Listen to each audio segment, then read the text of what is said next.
Hi, it's Gabe here commenting on video discussion number 2. I watched the TED Talk by John McWhorter about texting is killing language.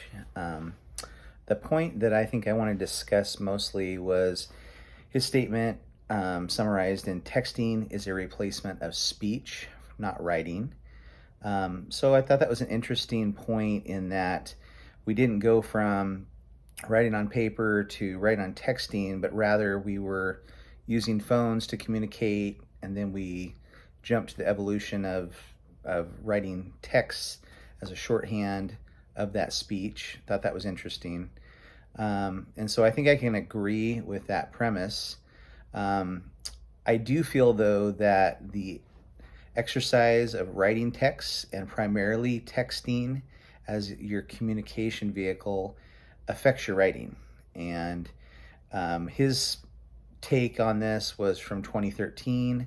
Smartphones came out heavily 2007, so he was 6 years in at that point in time. It'd be interesting to see his topic, revisited at this state 10 years later and see what kind of effect texting has had on writing and on language.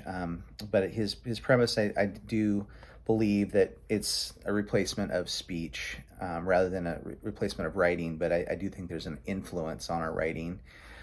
Second part of the question regarding our textbook readings and how sentence construction relates to the TED Talk. And I think with the texting, there's the possibility of being able to have the equation fulfilled, to have your subject and have your verb in that text. And so you might be able to fulfill the equation, you might be able to get the sentence in. But again, I think there's so much shorthand in texting that there might be a breakdown in sentence structure with the vehicle of texting as your main communication.